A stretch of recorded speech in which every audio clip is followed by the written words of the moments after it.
નમસ્તે બાળમિત્રો, આજે આપણે ધોરણ 4માં કુહુ વિષય ભણીશું. તો બાળમિત્રો, કુહુમાં આપણે કયો પાઠ શીખીએ છીએ? પાઠ 4 એટલે કે ચેપ્ટર 4, સિંહ ગુગવે બકરો ભાગે. તો ચલો બાળમિત્રો, આપણે પાઠ 4માં એક પાના નંબર 64 સુધીને શીખી ગયા હતા. તો બાળમિત્રો, આજે આપણે પાના નંબર 65થી અગાડીની જે આપણને એક્ટિવિટી આપેલી છે ત્યાંથી આજે આપણે અગાડીનું શીખીશું નવા પ્રશ્નોથી. તો બાળમિત્રો, અહીં જુઓ, પાના નંબર 65 ઉપર આપણને એક ફકરો આપ્યો છે. તે આપણે સૌથી પહેલાં ધ્યાનથી વાંચવાનું છે. તો ચલો એની સૂચના વાંચી લઈએ. ફકરો ધ્યાનથી વાંચો.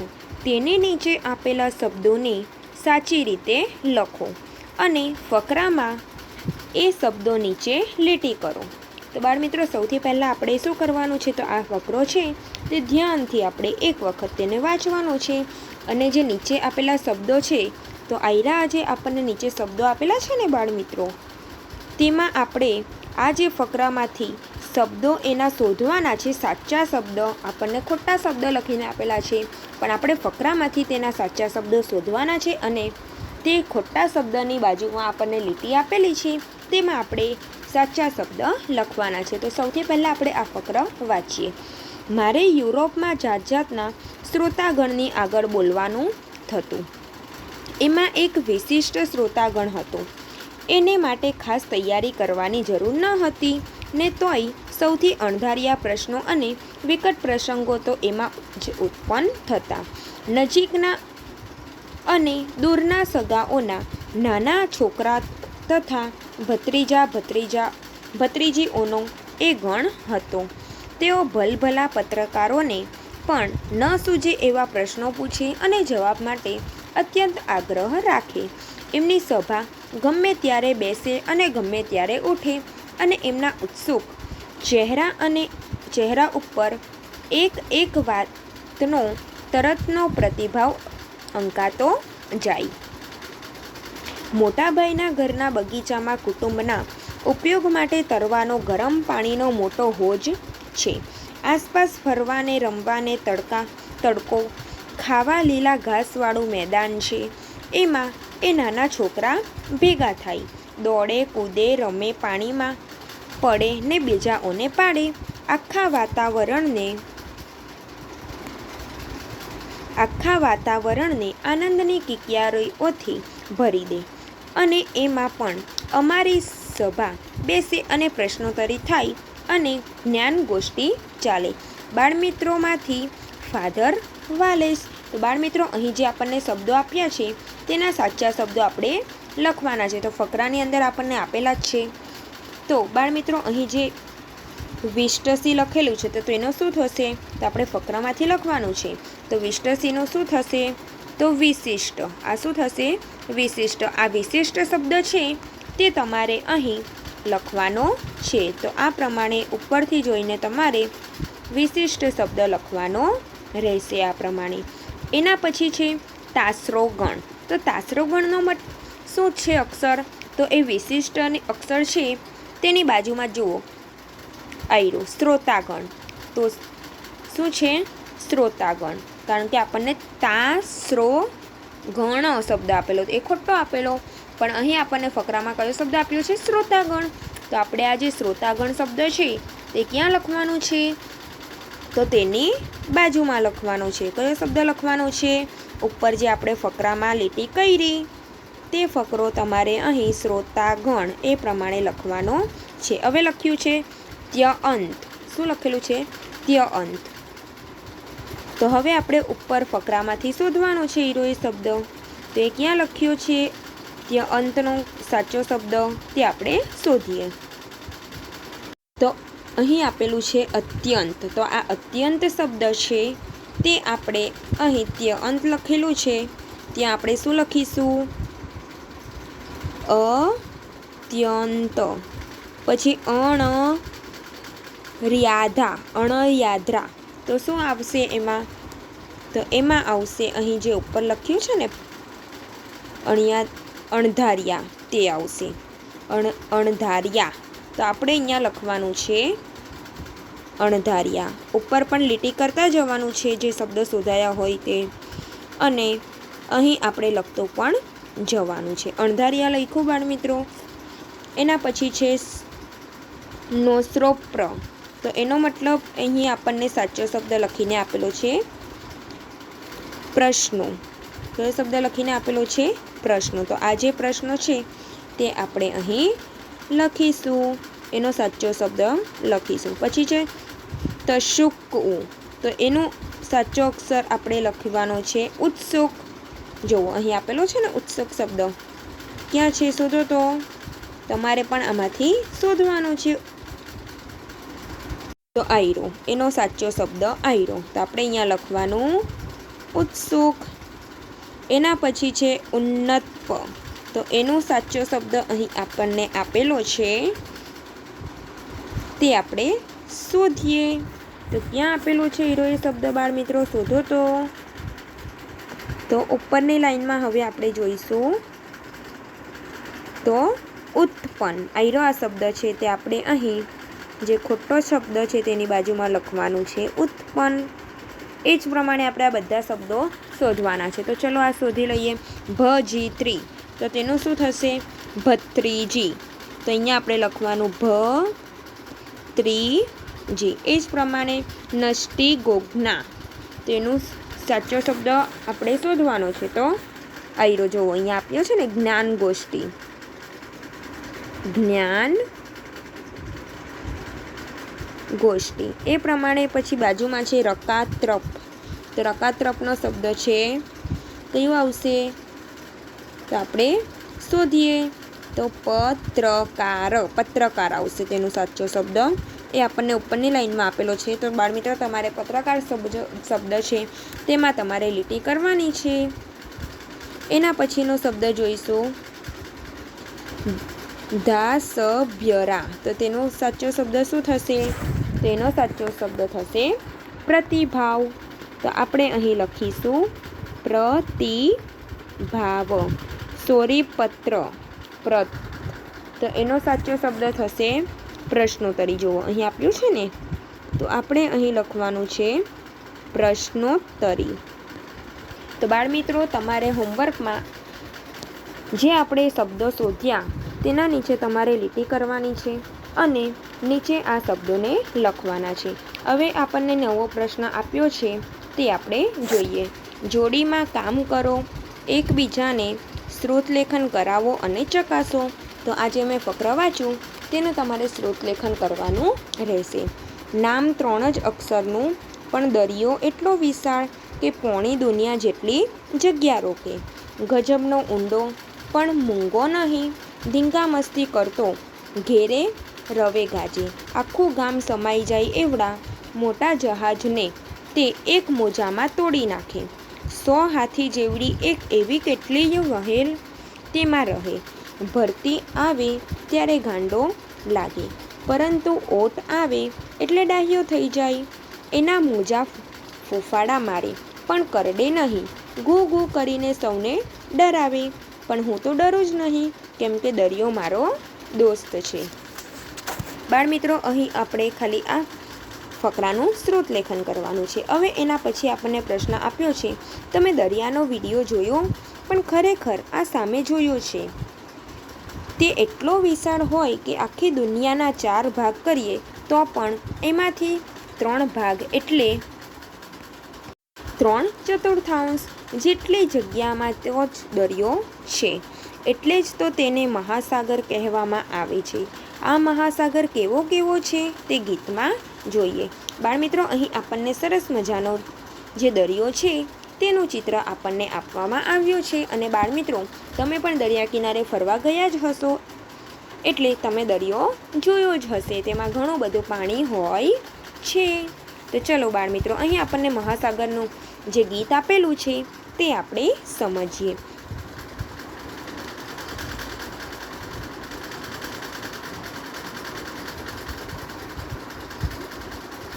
ખારા ખારા ઓસ જેવા આછા આછા તેલ, પોણી દુનિયા ઉપર એવા પાણી રેલમછેલ. આરો કે ઓવારો નહીં, પાડ કે પડથારો નહીં, સામો તો કિનારો નહીં, પથરાયા એ જળ ભંડાર સભર ભર્યા. આભના સીમાડા પરથી મોટા મોટા તરંગ ઉઠી, વાયુ વેગે આગળ ધાઈ ને અથડાતા પછડાતા જાય. એના પછીની લાઈન જોઈશું આપણે બાળગીતમાં. ધોર કરીને ઘૂઘવે, ગરજે સાગર ઘેરે રવે, કિનારાના ખડકો સાથે ધીંગા મસ્તી કરતો કરતો, ફોણથી ફૂંફાડામાં કરતો, ઓરો આવે આગો થાય ને ભરતી ઓઠ કરતો જાય. ઊંડો ઊંડો ગજબ ઊંડો, માણસ ડૂબે ઘોડા ડૂબે, એટલે માણસ પણ ડૂબે અને ઘોડા પણ ડૂબે. એ જે દરિયો છે તેમાં દરિયાની અંદર. ઊંચા ઊંચા ઊંટ ડૂબે, એટલે ઊંચા ઊંચા ઊંટ હોય તે પણ દરિયાની અંદર ડૂબી જતા હોય, કારણ કે દરિયામાં તો ઘણું બધું પાણી હોય બાળ મિત્રો. હાથી જેવા તૂત ડૂબે, કિલ્લાની કિનાર ડૂબે, તાડ જેવા ઝાડ ડૂબે, મોટા મોટા પહાડ ડૂબે. ગાંડો થઈને રેલે તો આખી દુનિયા જંબંબોળ જળબંબોળ, વિશાળ લાંબો પહોળો ઊંડો એવો મોટો ગંજાવર, એના જેવો કોઈએ ન મળે મહાસાગર તો મહાસાગર. તો બાળમિત્રો, દરિયાને મહાસાગર પણ કહેવામાં આવે છે. તો આ જે આપણે ગીત જોયું તેના લેખક કોણ છે? તો ત્રિભુવનદાસ વ્યાસ. આ જે પંક્તિ બનાવી છે દરિયાની, એટલે કે મહાસાગરની, મહાસાગર પરથી આપણને જે પંક્તિ આપણે જોઈ બાળમિત્રો, તે કયા લેખકે લખી છે?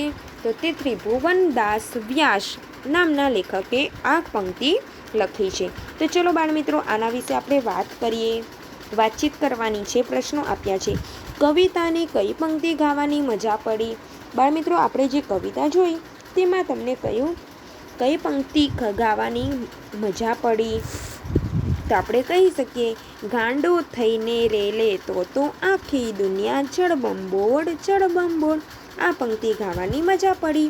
બાળમિત્રો, તમને એમાંથી જે પંક્તિ ગાવાની મજા પડી હોય તે તમારે કહેવાની. એના પછીનો પ્રશ્ન છે, જ્યાં ઘણું બધું પાણી હોય એવી કઈ જગ્યા તમે જોઈ છે? તો બાળમિત્રો, જ્યાં ઘણું બધું પાણી હોય તે તમે કોઈ જગ્યા જોઈ છે? તો દરિયામાં, નદીમાં, એ બધી જગ્યા ઉપર ઘણું બધું પાણી હોય છે. તો બાળમિત્રો, આપણે અહીં કહી શકીએ કે જ્યાં ઘણું બધું પાણી હોય એવી કઈ જગ્યા છે? તો મેં અત્યારે તમને કીધું દરિયો, નદી, તળાવ એ બધું. પણ ડેમ હોય તો ડેમમાં પણ આપણને ઘણું બધું પાણી જોવા મળે છે. તો આપણે કહી શકીએ કે જ્યાં ઘણું બધું પાણી હોય એવી ઘણી જગ્યાઓ મેં જોઈ છે. તેમાંથી એક કડાળા ડેમ સરોવર જોયું છે. દરિયો કોણે જોયો છે, ક્યાં જોયો છે, તે દ્રશ્યનું વર્ણન કરો. તો બાળમિત્રો, દરિયો આપણે જોયો છે, તો ક્યાં જોયો છે તે પણ આપણે કહેવાનું છે અને તે દ્રશ્યનું વર્ણન પણ કરવાનું છે. તો આપણે કહી શકીએ કે મેં સોમનાથનો દરિયો જોયો છે.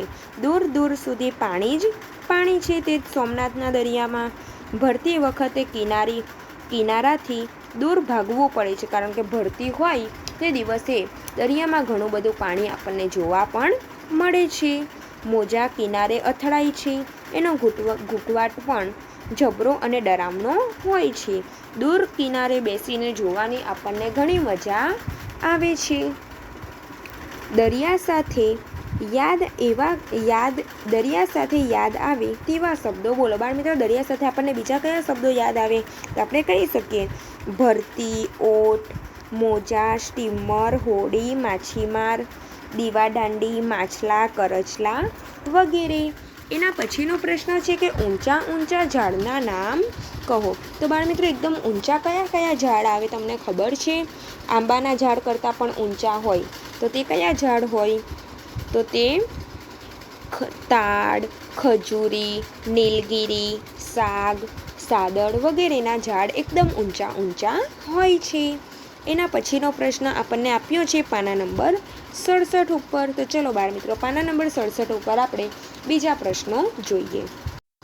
બાળમિત્રો, બીજો પ્રશ્ન આપ્યો છે, પાણીમાં શું શું તરે અને શું શું ડૂબે છે? બાળમિત્રો, આપણને કીધું છે કે પાણીમાં કઈ વસ્તુ ડૂબે છે અને કઈ વસ્તુ તરે છે. તો આપણે કહી શકીએ કે પાણીમાં પ્લાસ્ટિક, લાકડું, રબર એ બધી વસ્તુઓ તરતી હોય છે, એટલે કે તરે છે. અને પથ્થર, લોખંડ, કાચ એટલે કે જે વજનદાર વસ્તુ હોય તે બધી પાણીની અંદર ડૂબી જાય છે. બીજો પ્રશ્ન જોઈએ, સાબુના ફીણમાંથી પરપોટા કેવી રીતે બનાવાય? બાળમિત્રો, જે સાબુનું ફીણ હોય તેમાંથી પરપોટા કઈ રીતે બને છે તમને ખબર છે? તો સાબુના ફીણને કાચની ભૂંગળીમાં રાખી આપણે ફૂંક મારીએ તો પરપોટા તેમાંથી નીકળે છે, એટલે કે તેનામાંથી પરપોટા બને છે.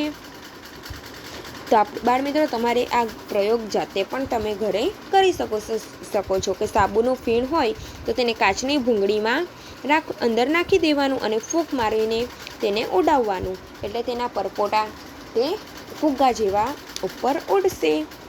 એના પછીનો પ્રશ્ન જોઈએ, તમને કાગળની હોડી બનાવતા આવડે છે? તેની રીત કહો. જેને નથી આવડતી તેને શીખવો.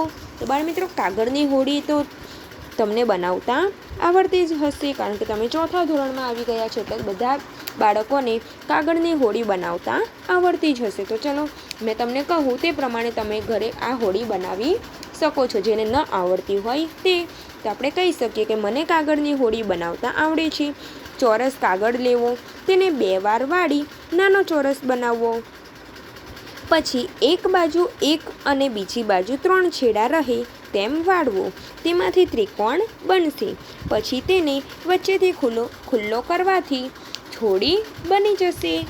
તો બાળમિત્રો, હવે તમને મેં કીધું તે પ્રમાણે તમારે આ કરવાનું રહેશે, જેથી તમારી હોડી બની જશે. આ પ્રમાણે તમે કરશો તો જે વિદ્યાર્થીને ન આવડતી હોય તેમણે આ પ્રમાણે હોડી બનાવવાની છે, જેથી તમને પણ હોડી બનાવતા આવડી જાય. એના પછીનો પ્રશ્ન જોઈએ, વાવાઝોડું આવે ત્યારે દરિયો કેવો લાગતો હશે? બાળમિત્રો, વાવાઝોડું એટલે કે વાવાઝોડું આવે તો કેટલો ઘણો બધો પવન આવતો હોય છે વાવાઝોડામાં તો, અને ઘણું બધું વાવાઝોડું હોય તો ઝાડ થાંભલા એ બધું પણ નીચે પડી જતું હોય છે. તો આપણે કહી શકીએ કે વાવાઝોડું આવે ત્યારે દરિયો કેવો લાગતો હશે?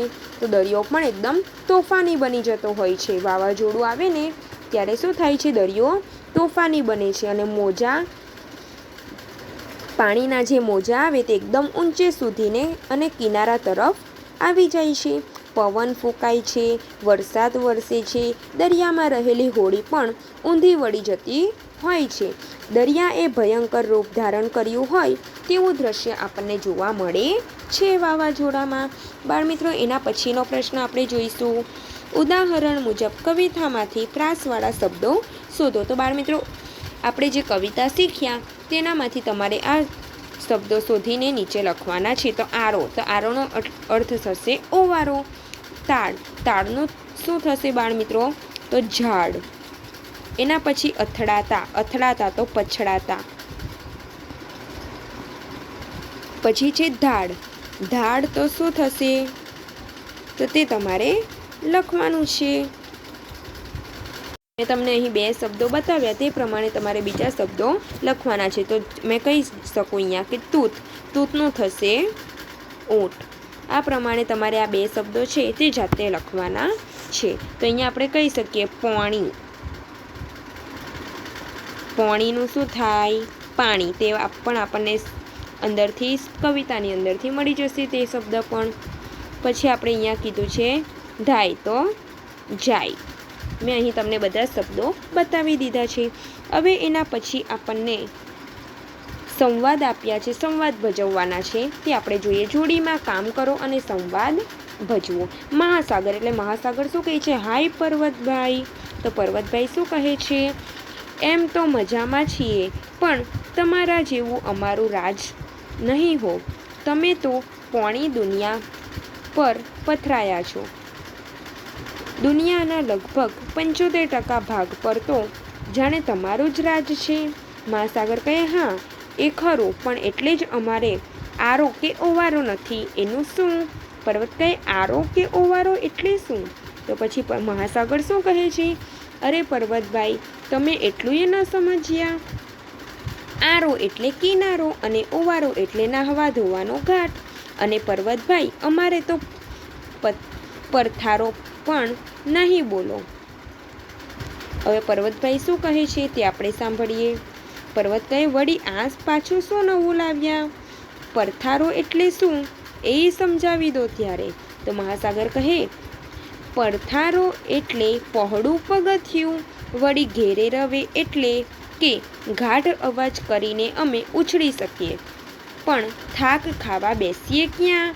પર્વત કહે, અરે મારા વહાલા દરિયાલાલ, તમારી પાસે સભરભર્યા એટલે કે છલોછલ ભરપૂર પાણી તો છે, પછી બીજું શું જોઈએ તમારે? મહાસાગર કહે, પર્વતભાઈ, અમારી પાસે ચોક્કસ નથી. તમારે હદ તો ખરી.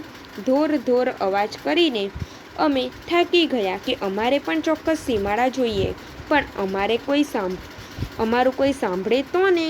તો પર્વત શું કહે છે? ઓ, મારે સીમાડા છે, પણ હું તો કંટાળી ગયો છું. ભાઈ સાહેબ, મારાથી તમારી જેમ ક્યાં ઉછળી શકાય? મહાસાગર કહે, હે એમ.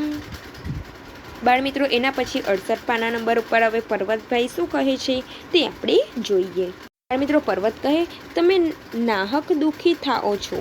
તમારા મોજા ઉછળીને કેવા ગૂગવે છે. ભરતી વખતે તો જોરભેર નજીક સામા દોડી આવે ને ઓટ વખતે દૂર સરી જાય. કેવા મજાના તમે તો રોજ નવા. હું તો એ જ જૂનો જોગી. મહાસાગર કહે, ભલા દોસ્ત, તું પણ કેવો રણિયામણો છે. આવ ઓરો આવ, પાસે બેસી વાત કરીએ. પર્વત કહે, ના ભાઈબંધ ના, તમારું ગંજાવર શરીર જોઈને મને જરા ડર લાગે છે. હું ડૂબી તો નહીં જાઉં ને? તો બાળમિત્રો, અહીં આપણે આ સંવાદ ભજવી લીધો. એના પછી આપણને કીધું છે, ઉપરના સંવાદમાં આપેલા ગુલાબી રંગવાળા શબ્દોને કવિતામાંથી શોધી નીચે લીટી કરો. હવે સાચા અર્થવાળું વાક્ય શોધી તેની સામે આપણે ખરાની નિશાની કરવાની છે બાળમિત્રો. તો ચલો, પહેલું જોઈશું આપણે પોણું તો આખામાં આછું. તો એમાં સાચો કયો વિકલ્પ આવશે તે આપણે જોઈએ. અ, પોણી રોટલી ખાધી અને રોટલી બાકી રહેવા દીધી. બ, પોણી લોટો છે. ક, ભાવિન પોણીમાં છે. તો બાળમિત્રો, આમાંથી કયું વાક્ય આવશે? તો આ પહેલું વાક્ય છે કે પોણી રોટલી ખાધી અને રોટલી બાકી રહેવા દીધી. એના પછી નંબર 2, સીમાડો એટલે ગામની હદ. તો એમાં આપણે જોઈશું ઓપ્શન અ, આંબા પર કાગડાએ સીમાડો બાંધ્યો છે. બ, મારું ઘર સીમાડે આવેલું છે. ક, ખેતરમાં સીમાડોનું ઝાડ છે. તો આમાંથી કયું વાક્ય આવશે? તો બ, મારું ઘર સીમાડે આવેલું છે. એના પછી નંબર 3 જોઈએ બાળમિત્રો. વાયુ વેગે પવનની ઝડપે. તો અ, બુલેટ ટ્રેન વાયુ વેગે દોડે છે. બ, સિમરન વાયુ વેગે ઊંઘે છે. ક, દરિયો વાયુ વેગે ઊંડો છે. તો બાળમિત્રો, આમાંથી કયું વાક્ય આવશે? તો પહેલું છે ને, બુલેટ ટ્રેન વાયુ વેગે દોડે છે. તો તેનામાં આપણે ખરાની નિશાની કરીશું તેની સામે. એના પછી નંબર 5, ગરજવું એટલે કે ગર્જના કરવી. ગાજવું અને મોટેથી બરાડવું. તો એમાં અ, સિંહ ગરજે ત્યારે બધા પ્રાણીઓ ડરી જાય છે. બ, ધીરજ સામે ધીમે ધીમે. ક, ચિંટુના જોક્સ પર ચીમનલાલ પેટ પકડીને ગરજવા લાગ્યો. તો ગરજવુંનો અર્થ શું થાય? ગર્જના કરવી, ગાજવું અને મોટેથી બરાડવું. તો એમાંથી કયો ઓપ્શન આવશે? તો પહેલું લખ્યું છે, સિંહ ગરજે ત્યારે બધા પ્રાણીઓ ડરી જાય છે. તેમાં આપણે ખરાની નિશાની કરવાની છે. એના પછી નંબર 5 જોઈએ, ફૂફાડો એટલે કે ફૂફવાટો. તો એમાં ઓપ્શન અ આપ્યો છે, બિલાડી દૂધમાં ફૂફાડો કરે છે. બ, વાદળ ગરજતા મોર ફૂફાડો કરીને કડા કરવા લાગ્યો. ક, નોળિયાને જોઈ નાક ફૂફાડો મારવા લાગ્યો. તો તેમાં જે પહેલો ઓપ્શન છે અ, તેમાં આપણે ખરાની નિશાની કરવાની છે. તો તે બાળમિત્રો આપણને પાના નંબર 68 ઉપર આપ્યું છે. તો પાના નંબર 68 ઉપર જે સિંહ ગરજે ત્યારે બધા પ્રાણીઓ ડરી જાય છે, તેમાં તમારે ખરાની નિશાની કરવાની રહેશે. એના પછી નંબર 6 જોઈએ, ભરતી. તો સમુદ્રના પાણીનું ઊંચે ચડવું તે. તો અ જોઈશું, ભરતી આજે શાળાએ આવી નથી. બ, કોઠીમાં અનાજની ભરતી આવી તેથી તે ખાલી થઈ ગઈ. ક, દરિયામાં ભરતી આવે ત્યારે મોજા ઊંચે સુધી ઉછળે છે. તો તેમાં કયો જવાબ આવશે? તો જે છેલ્લે ક આપ્યો છે તે આવશે. એના પછી નંબર 7, ઓટ એટલે કે ભરતીનું ઓસરી જવું. તો એમાં અ, ભરતી પછી ઓટ આવે જ. બ, ઓટમાંથી રોટલો બને. અને ક, ચૂંટણીના બીજા દિવસે પપ્પા ઓટ આપવા જાય છે. તો તેમાં જે ઓટ એટલે કે ભરતીનું ઓસરી જવું તે તો તેમાં જે અ આપ્યો છે તેમાં આપણે ખરાની નિશાની કરવાની છે. તો બાળમિત્રો, જે તમને મેં હોમવર્ક આપ્યું છે તે પાના નંબર 69 સુધીને તમારે હોમવર્ક કરવાનું છે અને દરેક વિદ્યાર્થીએ મને હોમવર્કનો ફોટો પાડીને હોમવર્ક મોકલવાનું રહેશે. હવે આપણે પાના નંબર 69થી નવો પ્રશ્ન આપ્યો છે, દરિયાને બીજું શું શું કહેવાય તે જાણો. ત્યાંથી હવે આપણે અગાડીના વિડીયોમાં શીખીશું. Thank you.